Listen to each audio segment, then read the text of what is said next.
Ignition sequence start. 6, 5, 4, 3, 2, 1, 0. All engine running. Liftoff. We have a liftoff. Asia appears to be the center of geopolitics of late, due mostly to three great powers in the region: Russia, China, and India. How does the changing dynamics of this important region of the world affect the rest of the globe, and specifically space commerce? In this third of our series of geopolitics and its impact on space commerce, we'll talk about India with our guest, Dr. Namrata Goswami, a global security consultant with a special interest in space. And Namrata, welcome back. Thank you, Tom, for having me. It's a pleasure. Always good to see you. The world has been focused on the growth and expansion of China over the past 25 years, but India has been growing and progressing almost under the radar, especially over the past 5 to 10 years. So what have been the drivers of that growth?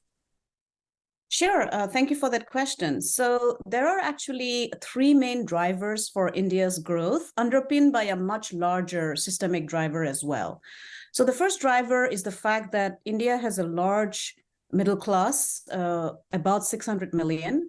And so that results in a lot of capital accumulation. And so, which means that that particular capital accumulation can be then utilized for funding, as well as sustaining the second driver, which is private investments in infrastructure, which includes railroad infrastructure in terms of digital economy that the Prime Minister of India is trying to bring about, including digitized, monetized systems, which makes transactions much more transparent and easier.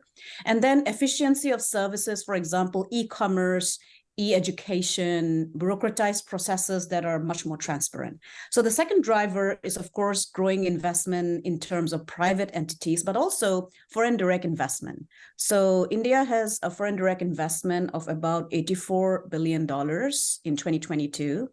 Compared to China, it's less. China has about $189 billion. But what is insightful is that that foreign direct investment is going towards developing India's high-end technology, for example, software and hardware for computers and other related technological capabilities.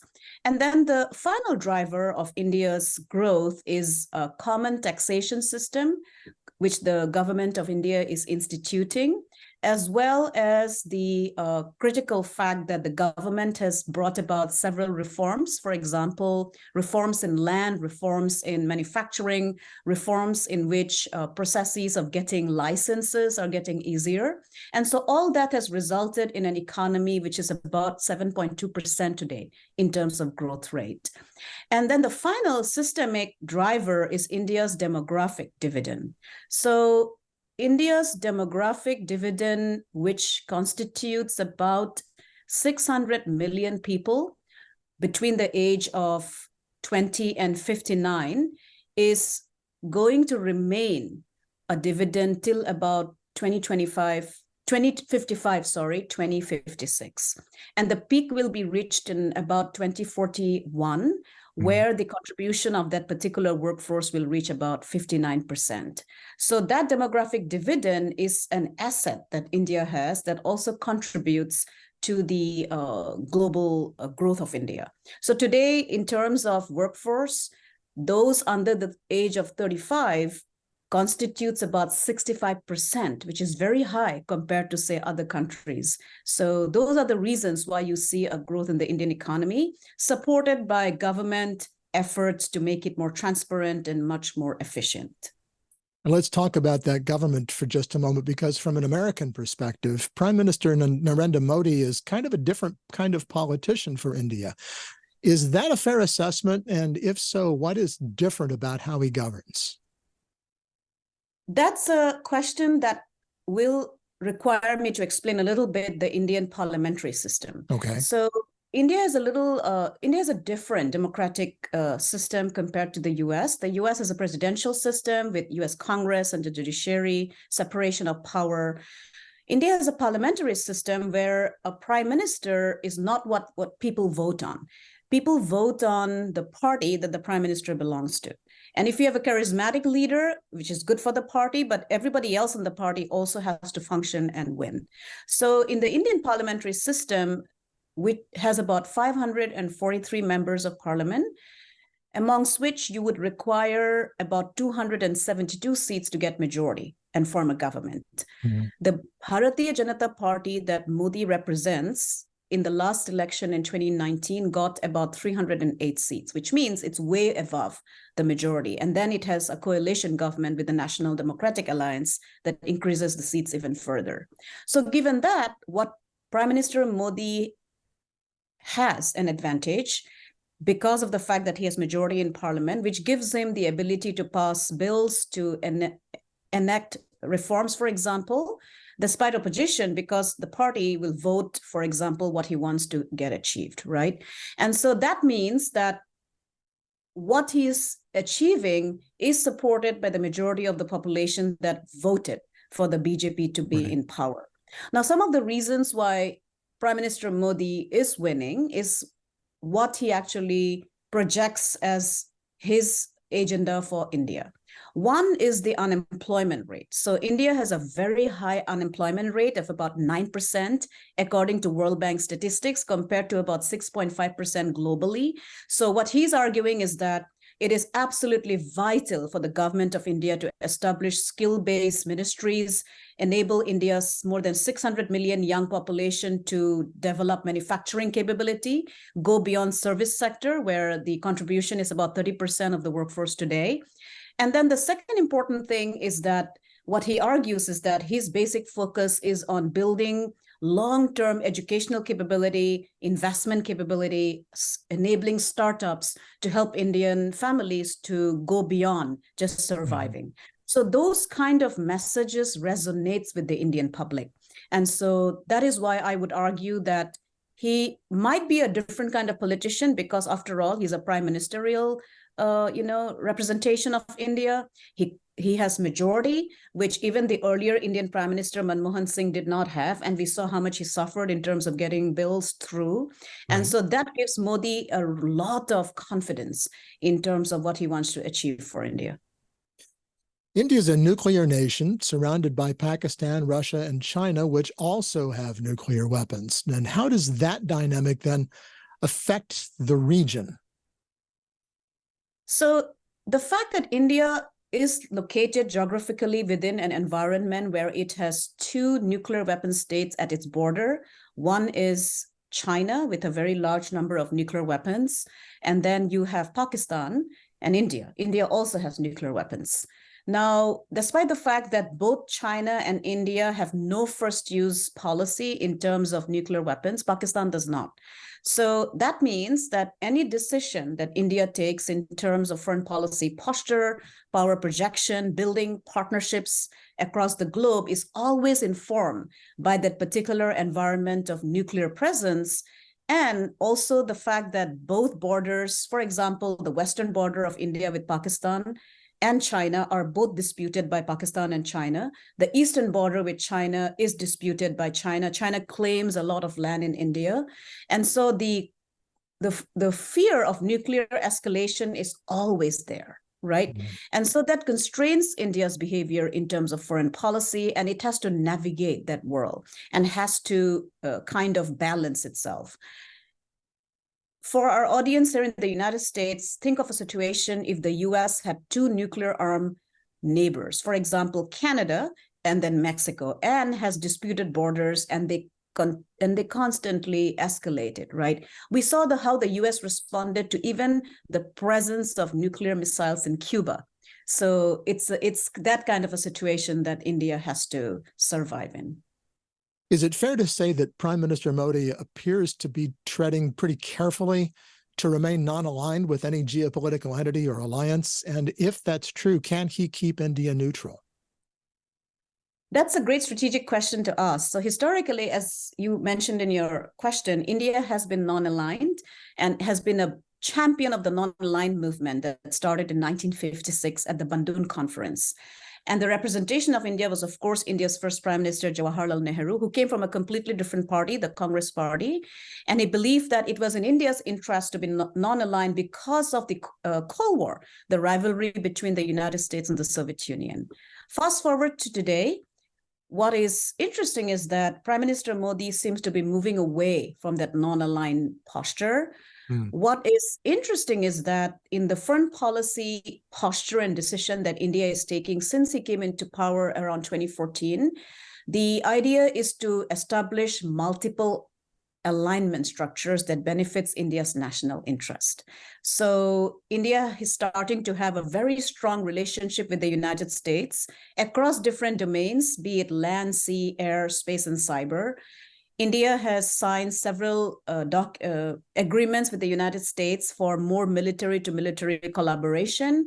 And for the first time, the comprehensive strategic partnership that India signed with the US this year, when Prime Minister Modi visited the US, includes 2 Indian liaison officers at the Pentagon for the first time. So you can see that India is starting to change.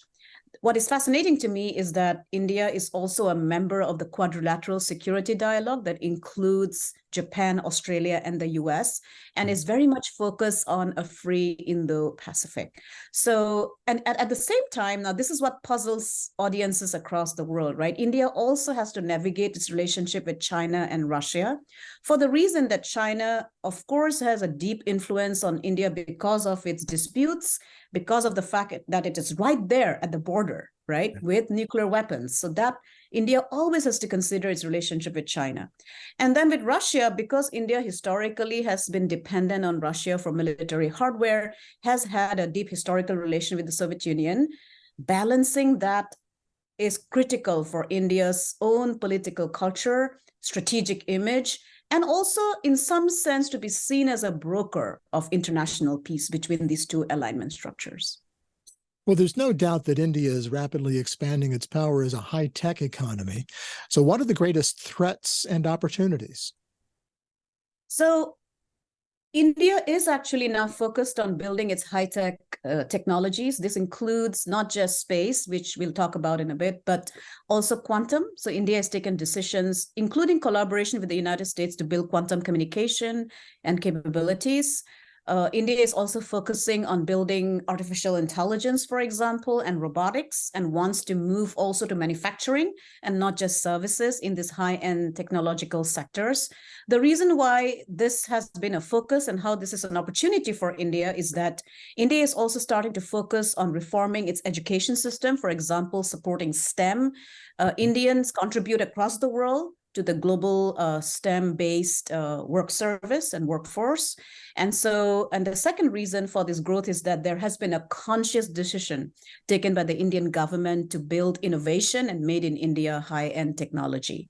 The challenges that India will face is how do you ensure that an Indian employee today that contributes about $8,000 to the Indian economy annually compared to, say, Malaysia, in which an employee contributes about $34,000 to the value chain, right? India will have to build skills.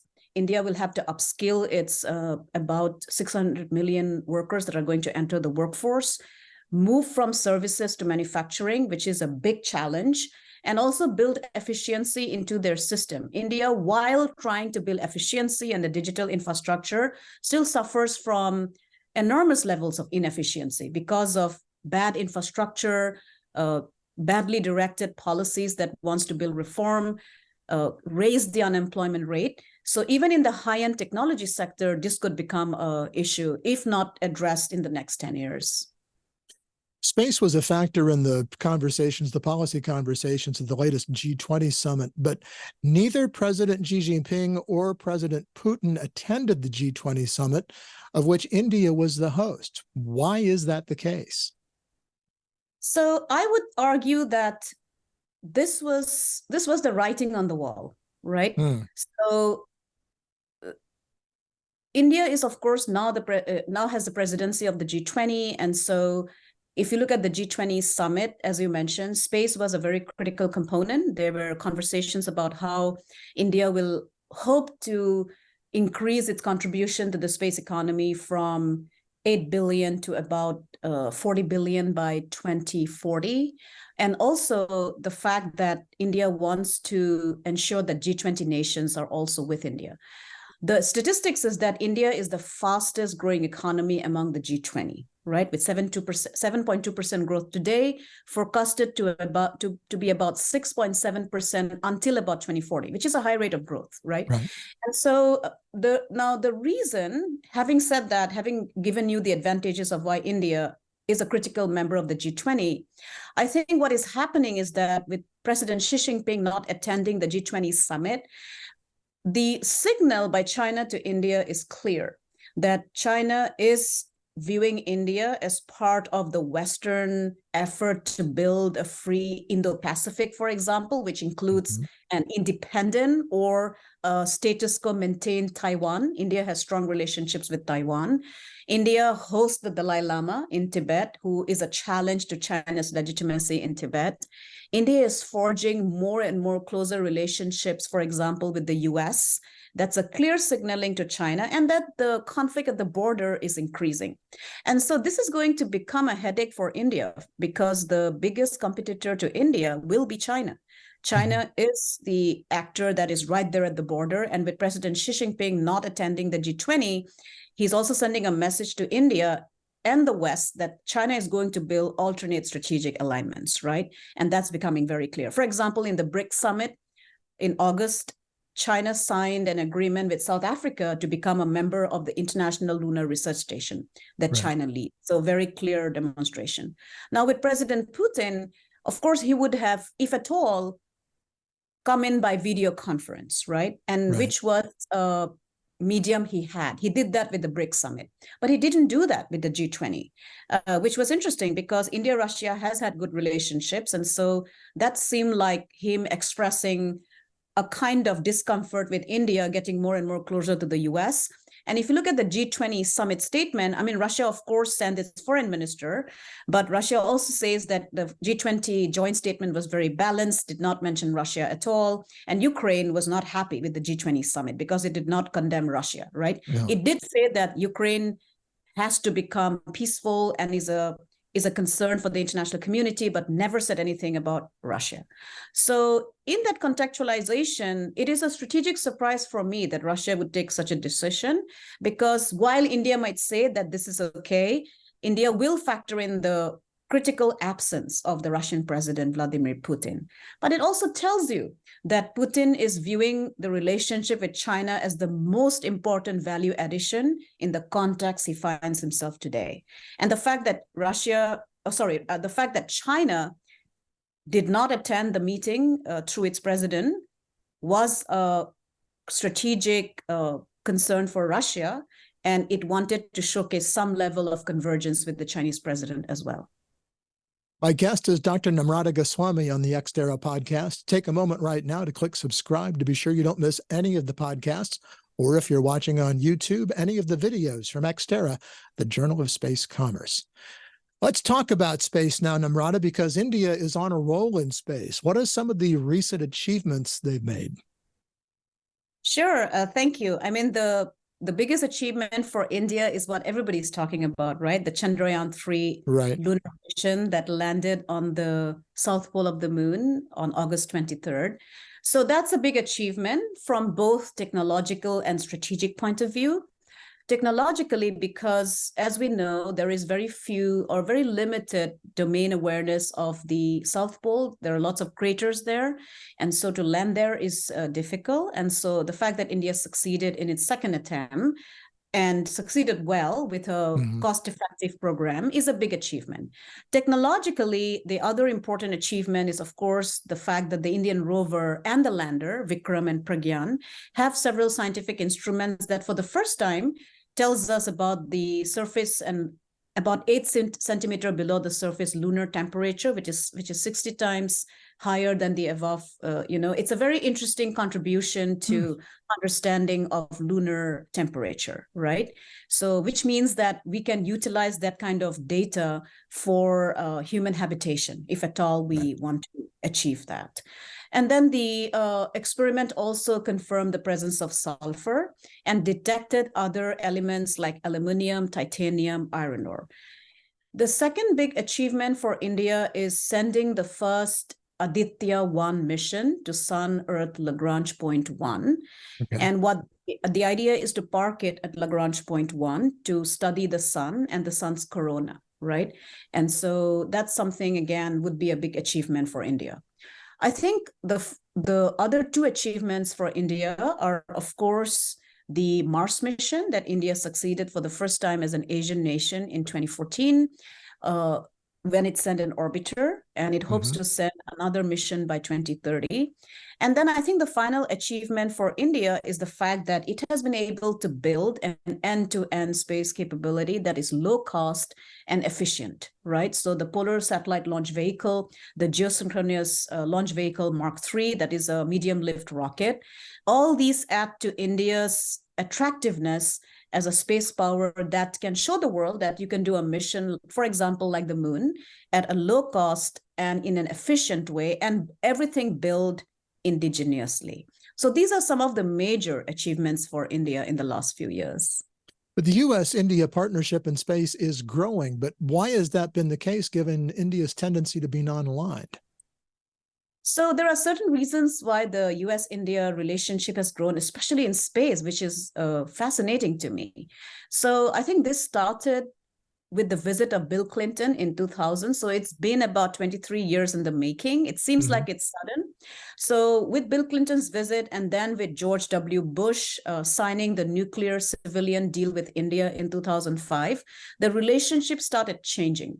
Fast forward to 2023, India has actually, as I mentioned before, signed several military logistics agreements with the US, and today actually has signed a comprehensive strategic partnership with the US. The reason for this is that I think India and the US have made the calculation that both countries' demographic dividend, both countries' convergence in terms of democratic values, both countries' convergent in terms of the kind of world it wants to see, which is a free global order that supports trade and will have recourse to independent judiciaries in case something goes wrong, right? And supports global frameworks like the United Nations. So those are the reasons why the two countries have come together. Also, the diasporas play a big role. The US is a big Indian diaspora. And so knowing each other's society, knowing each other's structures has led to that.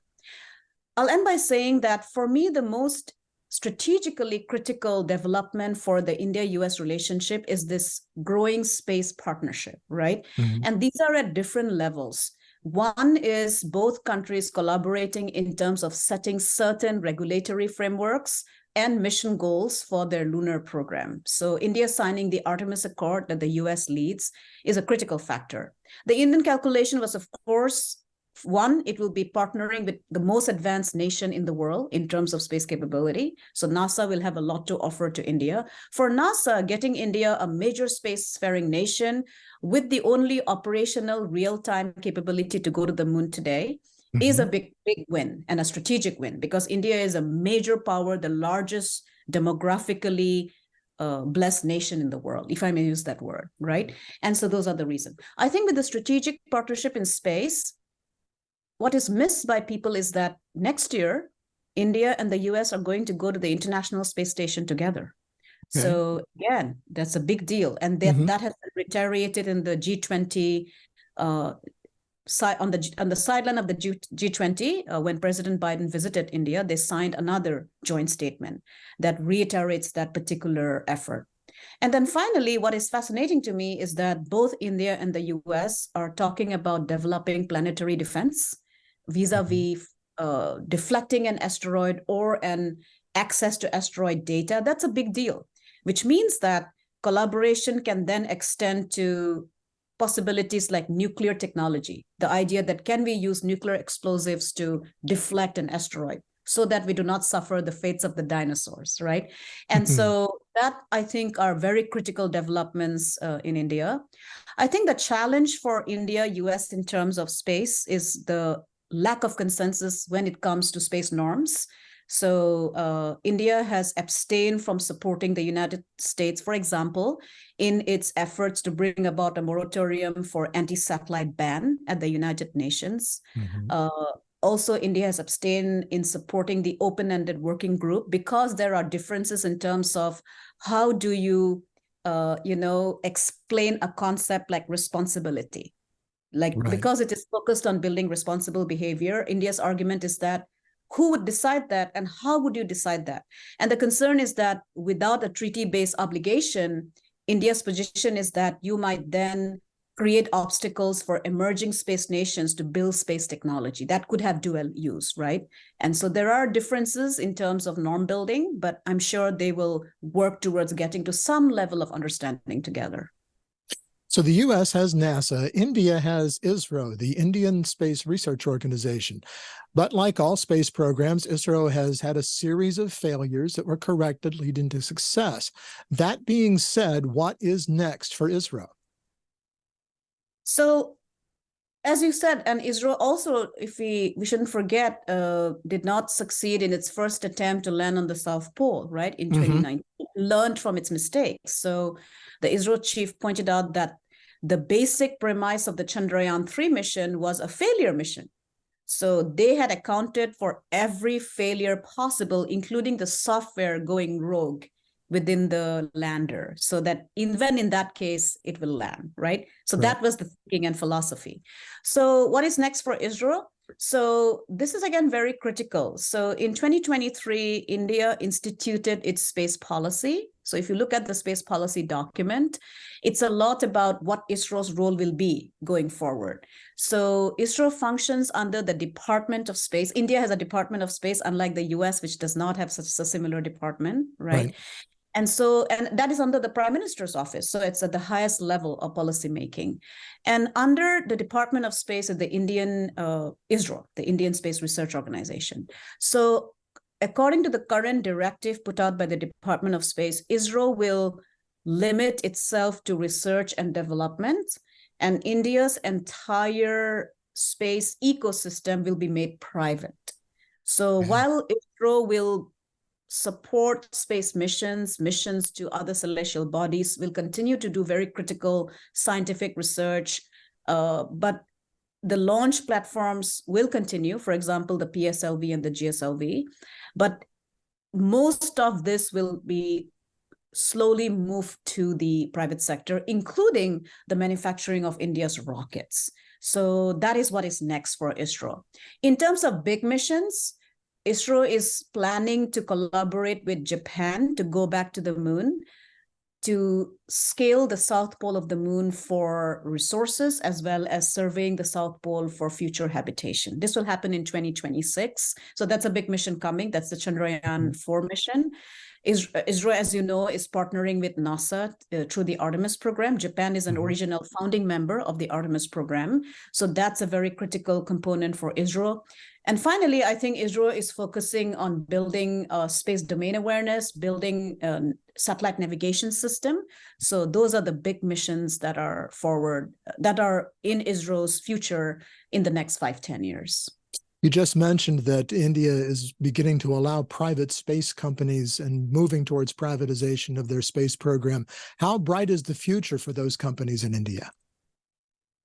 So I think very bright, because when I was doing field work in India before COVID, and then I went back to India last year, what I noticed was a big difference. So first, the biggest difference I saw was the lack of reticence in terms of ISRO to be more transparent and more open, including, you would not realize this, but most of us who have studied India's space program have been not very happy with the lack of transparency in regard to ISRO, especially when it comes to explaining their missions to the people, not just the people globally, but to the citizens of India. What I observed with the Chandrayaan-3 mission was fascinating.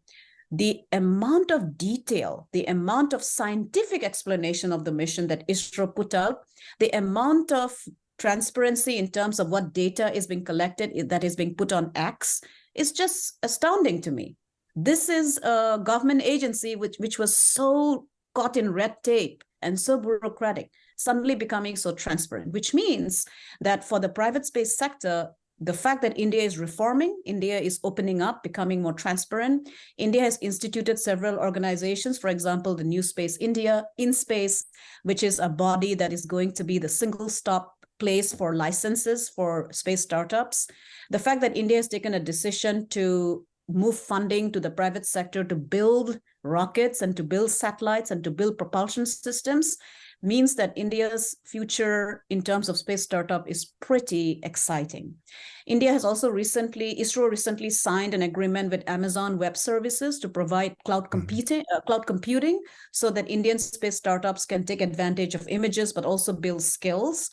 And the fact that India is focused on building skills through funding and education for the younger generation that wants to get into space startup means that this enabling environment will create a moment a little bit like India's information technology moment, where India is one of the biggest contributors in the world to that service sector. So I see the future of India's space startups bright. I'll end with a challenge, and this is the challenge for India.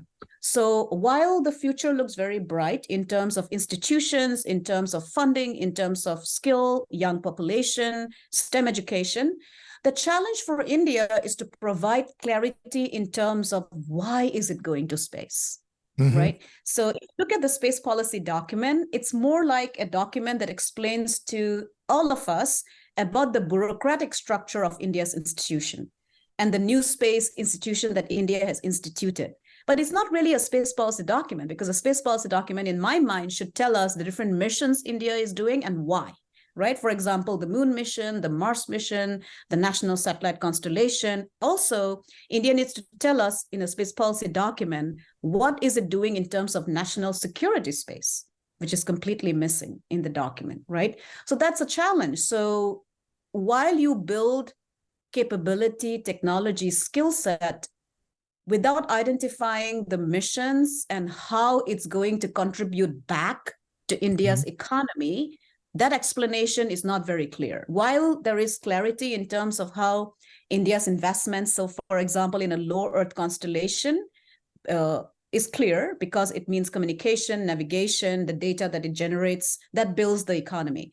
But then it's not really clear as to how India's investment, for example, on its lunar program or its Mars program or large-scale infrastructure building in space is contributing to India's economy. So that kind of explanation, China has done a very good job in explaining to its people. So that's a challenge India will have going forward.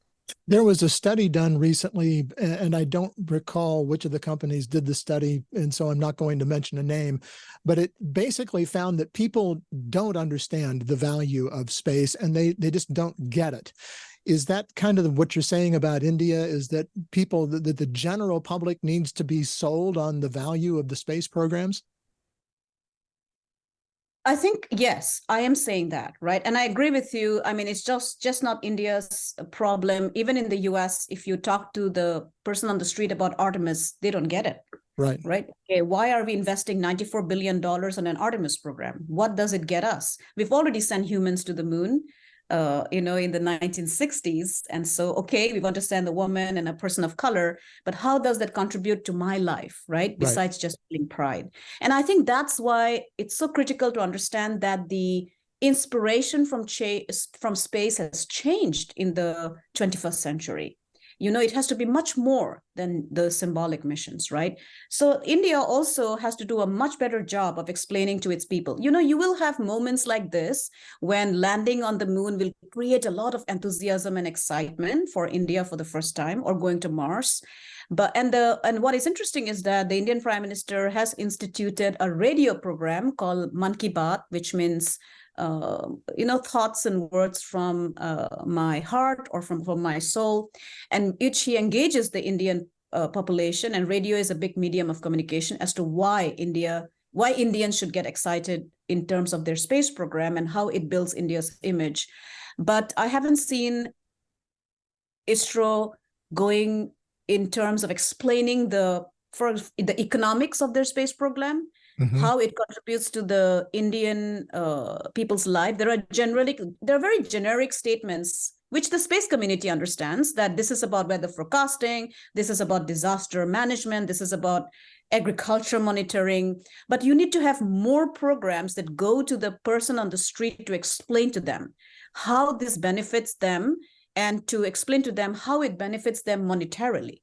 right? People Mhm. care about such things, and how it creates a future where space technology is going to become such a critical part of you, right? That kind of explanation is not there yet. For example, if you go I was in a very remote area in Northeast India last year, and I was speaking to some of the younger folks there, and they didn't have a real clear understanding of why India was so focused on space, right? Right. And so while the Indian government and the ISRO scientists might think that all of India understands this, there are those pockets in remote areas that don't get it, right? And so that's what I'm trying to say, that you need to have a message much more transparent. And that's why I would say that I was happy with the way the Chandrayaan-3 mission was being explained. Mhm. But in terms of the scientific demonstration, the payloads, very well done. Now explain to the people in all areas of India why this is such a critical mission. Sounds like we need to boldly go where no one has gone before, if I may borrow a phrase. So do you estimate any kind of a time frame for a manned space program from India? So so this is interesting. So India does have a human spaceflight program called the Gaganyaan program, Mhm. Gaganyaan program. So the idea is that India wants to send Indian citizens to low Earth orbit by 2024, 2025, right? Okay. Earlier, Indian astronauts from the Indian Air Force trained in the Yuri Gagarin Cosmonaut Training Center, right? That Mhm. changed this year. So India signed a comprehensive strategic partnership where human spaceflight program is going to become a key strategic convergence area between the US and India. And Indian astronauts will train in the Johnson Space Center. There you go. There you India go. is starting to shift, right? In Mhm. terms of even it's the training, which is a big deal. Sure. In the G20, and I'll end there. So, because you asked a very important question in terms of human spaceflight, because that's critical, right? China has a very interesting human spaceflight program and Mhm. has taken the decision to land Chinese taikonauts on the moon by 2030 and is building the Long March 10 specifically for that particular mission.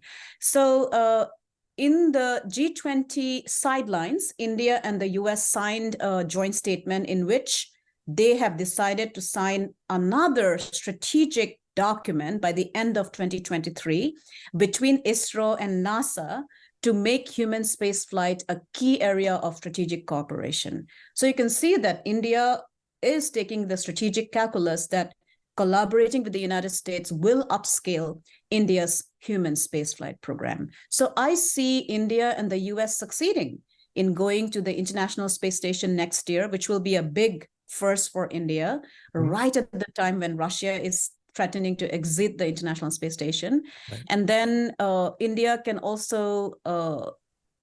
will want to send Indian astronauts via the Artemis program to the moon as well. So I see that future happening in the next 5-7 years. So one thing more, and we do this every time, but look out over the next 10 to 15 years in space commerce and India's role in it, and tell me what you see. So in terms of the next 10 years, let's take 2033, right? Mhm. So I see India scaling up its contribution of its space technology and space commerce to the global economy by about 9%, right? I see that happening. It's about 2% today. I say that because of all the changes I have seen. I mean, the amount of exponential change that happened in its policymaking, regulations, the fact that India had 4 space startups in 2014 and has about 142 space startups today, very similar to China, is an amazing feat in the few years from 2014 to 2023. That's a large increase, right? So now I think by 2033, it'll be 9% contribution to the global economy. I think India will increase its contribution to the global economy, as mentioned by the Minister of Science and Technology, to about 50 billion. I would put it up more than 40 billion. Okay. India would become a key player in building space launch systems and reusable rockets. I see that happening. Yeah. Because India has taken the policy decision to build reusable rockets, to have the first prototype in operation by 2025, which is just 2 years away, right? Right. And so if India has a reusable rocket, that's going to change the access to space even more. We talk about Starship, right? Because of it's a Right. heavy lift rocket. India might not have a heavy lift, but might have a light, low, like a PSLV, which is much lower than even the Long March 5. This That's is kind of comparable to a Falcon 9. Yes. Okay. More or less comparable, but Okay. not comparable directly, right? So I'm forgetting how much ton it can lift, but it's much lower than the Long March 5. I think it's about 4 to, if I remember, about 4 tons to low Earth orbit. The Long March 5 is about 25 tons. And the GSLV is capable of lifting about 10 tons, I think. So India still does not have a comparable rocket, right? But which might happen in the next few years. So that's something and so if that happens, the next thing I see happening beyond Moon and Mars mission and Sun mission is that India will also build a national level constellation similar to Starlink. And then this is the final kicker. India might establish its own space station. So because India, stay tuned. Yes, stay tuned, because India has already started talking about building a Mir-like a lightweight space station just to prove that India can do it by 2030. And so, yeah, stay tuned. Namrata, thank you so much for a series of 3 very interesting conversations. It's been a real pleasure. Thank you for having me. Dr. Namrata Goswami is a geopolitical security consultant with a special interest in space. And that's going to do it for this edition of the Xterra podcast. You can subscribe to the audio version of the podcast on Spotify, Apple Podcasts, Google Podcasts, Audible, and many other popular podcasting platforms. Be sure to click on subscribe so you don't miss an episode of the podcast or any of our other videos. You can also get daily space commerce news at xterrajsc.com. And one thing more, be sure to connect with us on LinkedIn and follow us on X at xterrajsc. Until next time, I'm Tom Patton. Thanks for joining us. I wanna go faster, faster. Hands in the air, we're gonna crash. Searching for the answers like Galileo through his looking glass. Thirst for reason. A dreamer's eyes we gaze into, a sense of purpose, know my view. Like finding water on the moon.